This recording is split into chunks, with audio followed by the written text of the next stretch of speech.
ರಾಜ್ಯ ರಾಜಕೀಯದಲ್ಲೀಗ ರಥಸಪ್ತಮಿ ಛೂಮಂತ್ರ ಬಲು ಜೋರಾಗಿದೆ. ಕುಮಾರನ ರಕ್ಷಿಸಲು ರಥಸಪ್ತಮಿಯ ಬೆನ್ನೇರಿದ್ದಾರೆ ದೊಡ್ಡಗೌಡ್ರು. ಫೆಬ್ರವರಿ 8ಕ್ಕೆ ಬಜೆಟ್ ಫಿಕ್ಸ್ ಮಾಡಿ ಆಪರೇಷನ್ ಲೋಟಸ್ಗೆ ಇದೀಗ ಬಹುದೊಡ್ಡ ಶಾಕ್ ಅನ್ನ ಕೊಟ್ಟಿದ್ದಾರೆ. ಫೆಬ್ರವರಿ 8 ಮತ್ತು ಸಿಎಂ ಸೀಟು ಮತ್ತು ಬಜೆಟ್ ಸೀಕ್ರೆಟ್ ಏನು ಅಂತ ಗೊತ್ತಾಗ್ತಾ ಹೋದ್ರೆ ಅಬ್ಬಬ್ಬಾ ಈ ರೀತಿನೂ ಕೂಡ ಪ್ಲಾನ್ ಮಾಡ್ತಾರಾ ಅಂತ ಹೇಳಿ ನೀವೊಂದ್ಸಲ ಮೌನಕ್ಕೆ ಶರಣಾಗೋದು ಗ್ಯಾರಂಟಿ. ಆಪರೇಷನ್ ಲೋಟಸ್ ಅಸ್ತ್ರವನ್ನ ಮಣಿಸೋದಕ್ಕೆ ರಥಸಪ್ತಮಿ ಮಂತ್ರವನ್ನ ಇಲ್ಲಿ ಜಪಿಸಿದ್ದಾರೆ ದೊಡ್ಡಗೌಡ್ರು. Don't worry my son, February 8ಕ್ಕೆ ಏನಾಗಲ್ಲ ಅಂತ ಹೇಳಿ ಹಾಗಾದ್ರೆ ದೊಡ್ಡಗೌಡ್ರು ಯಾಕೆ ಹೇಳಿದ್ರು? ಆ ಒಂದು ಪ್ರಶ್ನೆಗೂ ಕೂಡ ಉತ್ತರವನ್ನ ಕೊಡ್ತಾ ಹೋಗ್ತೀವಿ. ಆಪರೇಷನ್ ಲೋಟಸ್ ಅಸ್ತ್ರವನ್ನ ಮಣಿಸೋದಕ್ಕೆ ರಥಸಪ್ತಮಿ ಮಂತ್ರವನ್ನ ಇಲ್ಲಿ ಜಪಿಸಿದ್ದಾರೆ.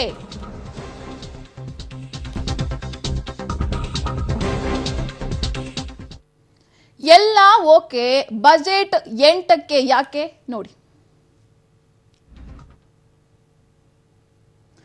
ಗಮನಿಸ್ತಾ ಇದ್ದೀರಾ, ಎಲ್ಲವೂ ಓಕೆ, ಹಾಗಾದ್ರೆ ಬಜೆಟ್ 8ಕ್ಕೆ ಯಾಕೆ ಅನ್ನೋದಕ್ಕೆ ಒಂದಷ್ಟು ಉತ್ತರವನ್ನ ಕೊಡ್ತಾ ಹೋಗ್ತೀವಿ. ಯಾಕೆ ಬಜೆಟ್ ಅನ್ನ 8ಕ್ಕೆ ಮಂಡಿಸ್ತಾ ಇದ್ದಾರೆ ಅಂತ ಕೇಳಿದ್ರೆ ನೀವು ಕೂಡ ಶಾಕ್ ಆಗ್ತಿದ್ದೀರಾ. ಯಾಕಂತ ಹೇಳಿದ್ರೆ ಇಷ್ಟರ ಮಟ್ಟಿಗೂ ಕೂಡ ಪ್ಲಾನ್ ಅನ್ನ ಮಾಡ್ಕೋಬಹುದಾ? ಡೋಂಟ್ ವರಿ ಮೈ ಸನ್, ಎಲ್ಲವೂ ಕೂಡ ಓಕೆ, ನಿನ್ನ ಏನು ಸಿಎಂ ಸ್ಥಾನ ಏನಿದೆ, ನಿನ್ನ ಕುರ್ಚಿ ಏನಿದೆ ಅದವೂ ಕೂಡ ಸೇಫ್ ಆಗಿದೆ, ನೀನು ಹೆದರ್ಕೊಳ್ಳುವಂತ ಅಗತ್ಯವೇ ಇಲ್ಲ ಅಂತ ಹೇಳಿ ದೊಡ್ಡಗೌಡ್ರು ಇಲ್ಲಿ ಮಗನಿಗೆ ಸಲಹೆಯನ್ನ ಕೊಟ್ಟಿದ್ದಾರೆ. ಅದ್ರ ಜೊತೆಗೆ 8ಕ್ಕೆ ಯಾಕೆ ಇವರು ಬಜೆಟ್ ಅನ್ನ ಮಂಡನೆ ಮಾಡ್ತಾ ಇದ್ದಾರೆ ಅನ್ನೋ ಮಾಹಿತಿಯನ್ನ ಕೇಳಿದ್ರೆ ನೀವು ಕೂಡ ಒಂದು ಕ್ಷಣ ಅಯ್ಯೋ ಈ ರೀತಿನೂ ಪ್ಲಾನ್ ಅನ್ನ ಮಾಡಬಹುದಾ ಅಂತ ಹೇಳಿ ನೀವು ಕೂಡ ಒಂದು ರೀತಿಯಲ್ಲಿ ಕುತೂಹಲಕ್ಕೆ ಈಡಾಗೋದು ಗ್ಯಾರಂಟಿ.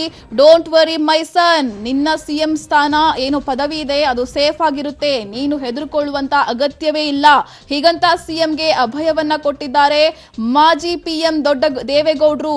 ಫೆಬ್ರವರಿ 8ಕ್ಕೆ ಬಜೆಟ್ ಕುಮಾರಣ್ಣನ ಮಂಡನೆ ಮಾಡ್ತಿದ್ದಾರೆ, ಅದನ್ನ ತಪ್ಪಿಸೋದಕ್ಕೆ ಯಾರಿಂದಲೂ ಕೂಡ ಸಾಧ್ಯವಿಲ್ಲವಂತೆ.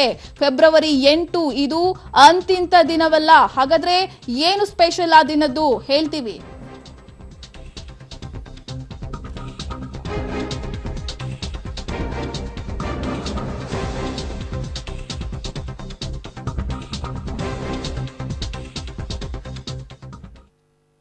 ಸಾಮಾನ್ಯವಾಗಿ ರಾಜಕೀಯ ರಂಗದಲ್ಲಿರೋರಿಗೆ ರವಿದಶೆ ರವಿಭುಕ್ತಿ ಇಂಥ ಕಾರಣಗಳಿದ್ದರೆ ಮಾತ್ರ ರಾಜಕೀಯ ಚೆನ್ನಾಗಿ ನಡೆಯುತ್ತೆ. ಅದರಲ್ಲಿ ಈಗ ರವಿ ಬಂದು ರಥಸಪ್ತಮಿಯ ದಿನ ತಾನು ಏಕಚಕ್ರಾಧಿಪತಿಯಾಗಿ ಆರಂಭ ಮಾಡ್ತಾ ಇದ್ದಾನೆ ಮಾಘ ಮಾಸದ ಸಪ್ತಮಿಯಂದು. ಇದು ಮಾಘ ಮಾಸದ ತೃತೀಯ, ಅವತ್ತು ಪೂರ್ವಭಾದ್ರ ನಕ್ಷತ್ರ ಇದೆ. ಅದು ಪೂರ್ವಭಾದ್ರ ನಕ್ಷತ್ರ ಇರೋದ್ರಿಂದ ಶುಕ್ರವಾರ ಪೂರ್ವಭಾದ್ರ ನಕ್ಷತ್ರ ಒಂದು ವಿಶೇಷವಾದ ಸಂಹಿತೆ ನಡೆಯುತ್ತೆ. ಸೂರ್ಯ ತನ್ನ ಚಕ್ರಾಧಿಪತ್ಯವನ್ನು ಅವತ್ತು ಆರಂಭ ಮಾಡೋಕ್ಕೆ ಹೊರಟಿದ್ದಾನೆ.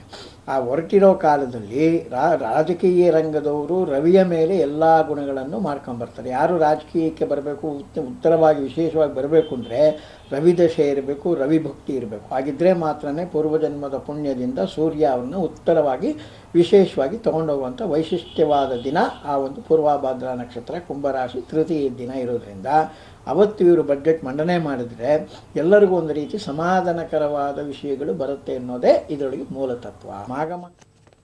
ಈ ಬಗ್ಗೆ ಇನ್ನಷ್ಟು ಮಾಹಿತಿಯನ್ನು ಕೊಡ್ತಾರೆ ನಮ್ಮ ರಿಪೋರ್ಟರ್ ಪವಿತ್ರ. ಯಾತಕ್ಕೋಸ್ಕರ ಬಜೆಟ್ 8ಕ್ಕೆ ಮಂಡನೆ ಮಾಡ್ತಿದ್ದಾರೆ ಅಂತ ಹೇಳಿ. ಒಂದು ಆ ದಿನ ತುಂಬಾ ಚೆನ್ನಾಗಿರುವಂತಹ ದಿನ ಅನ್ನುವಂಥದ್ದು ಜ್ಯೋತಿಷ್ಯರ ಅಭಿಪ್ರಾಯ. ಅದಕ್ಕಾಗಿ ಆ ದಿನವನ್ನೇ ಹುಡುಕಾಡಿ ಈ ದಿನವನ್ನ ಆಯ್ಕೆ ಮಾಡ್ಕೊಂಡಿದ್ದಾರೆ. ಅಂದ್ರೆ ದೇವೇಗೌಡರ ಕುಟುಂಬ ಸಾಮಾನ್ಯವಾಗಿ ಜ್ಯೋತಿಷ್ಯವನ್ನ ಹೆಚ್ಚಾಗಿ ನಂಬ್ತಾರೆ. ಸೊ ಅದಕ್ಕಾಗಿ ಬಜೆಟ್ಗಾಗಿ ಈ ದಿನವನ್ನೇ ಅಂದ್ರೆ 12 ಮಾಸಗಳಲ್ಲಿ ಫೆಬ್ರವರಿ 8 ಏನಿದೆ ಅದು ಅತ್ಯುತ್ತಮ ದಿನ. ಸೊ ಆವತ್ತು ಒಂದು ಸೂರ್ಯ ರಥಸಪ್ತಮಿ ಯಾತ್ರೆಯನ್ನ ಕೈಗೊಳ್ಳುವಂತಹ ಪ್ರಾರಂಭದ ದಿನ. ಸೊ ಮಾರ್ಗ ಮಾಸ ಪ್ರಾರಂಭ ಆಗುತ್ತೆ, ರಥಸಪ್ತಮಿ ಪ್ರಾರಂಭ ಆಗುತ್ತೆ. ಸೊ ಆ ದಿನ ಯಾವುದೇ ಕೆಲಸವನ್ನ ಕೈಗೊಂಡ್ರೆ ಒಳ್ಳೇದಾಗುತ್ತೆ ಅನ್ನುವಂತಹ ನಂಬಿಕೆ ಇದೆ. ಸೊ ಪ್ರತಿಯೊಂದು ಶುಭ ಕಾರ್ಯಗಳಿಗೂ ಒಳ್ಳೊಳ್ಳೆ ದಿನಗಳನ್ನ ಆಯ್ಕೆ ಮಾಡಿದ್ರೆ, ಆದ್ರೆ ಈಗ ರಾಜ್ಯ ಬಜೆಟ್ಗೂ ಕೂಡ ದೇವೇಗೌಡರ ಕುಟುಂಬದವರು ಜ್ಯೋತಿಷ್ಯರ ಅಭಿಪ್ರಾಯವನ್ನ ಕೇಳಿ ಅತ್ಯುತ್ತಮ ದಿನವನ್ನ ಆಯ್ಕೆ ಮಾಡಿಕೊಂಡಿರುವಂತದ್ದು ಯಶೋಧ. ಈಗ ಆಪರೇಷನ್ ಲೋಟಸ್ ಅಸ್ತ್ರವನ್ನ ಮಣಿಸೋದಕ್ಕೆ ರಥಸಪ್ತಮಿ ಮಂತ್ರ ಜಪ ಮಾಡ್ತಿದ್ದಾರೆ, ಇದು ವರ್ಕೌಟ್ ಆಗುತ್ತಾ ಹೇಗೆ ಅಂತ ಹೇಳಿ? ಬಹುಶಃ ಅವರ ನಂಬಿಕೆಯಲ್ಲಿ ವರ್ಕೌಟ್ ಆಗಬಹುದೋ ಏನೋ. ಯಾಕಂದ್ರೆ ಸಾಕಷ್ಟು ಜ್ಯೋತಿಷಾಸ್ತ್ರದಲ್ಲಿ ಅವರು ನಂಬಿಕೆಯನ್ನ ಇಟ್ಟವರು. ಒಂದ್ ಕಡೆಯಿಂದ ಬಿಜೆಪಿ ಅವರು ಈಗ ಹೇಳ್ತಾನೆ ಬಂದಿದ್ದಾರೆ, ಇಲ್ಲ ಬಜೆಟ್ ಮಂಡನೆ ಮಾಡೋದೇ ಡೌಟು ಅಂತ ಓಪನ್ ಆಗಿ ಸ್ಟೇಟ್ಮೆಂಟ್ ಗಳನ್ನ ಕೊಡ್ತಾ ಇದ್ದಾರೆ. ಸೊ ಆ ಹಿನ್ನೆಲೆ ಅತ್ಯುತ್ತಮ ದಿನಗಳನ್ನ ಆಯ್ಕೆ ಮಾಡ್ಕೊಂಡಿರುವಂತ. ಓಕೆ, ಥ್ಯಾಂಕ್ ಯು ಪವಿತ್ರ.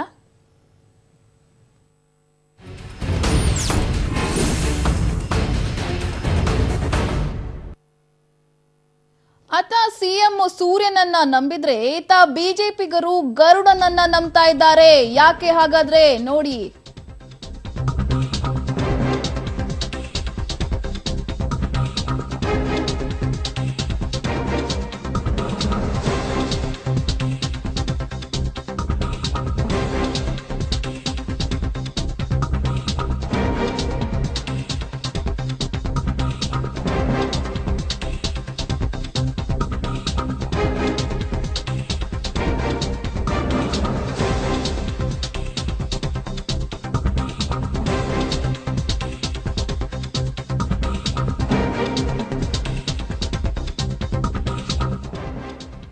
ಅತ್ತ ಸಿಎಂ ಸೂರ್ಯನ ನಂಬಿದ್ರೆ ಬಿಜೆಪಿ ನಂಬಿರೋದು ಗರುಡನನ್ನ.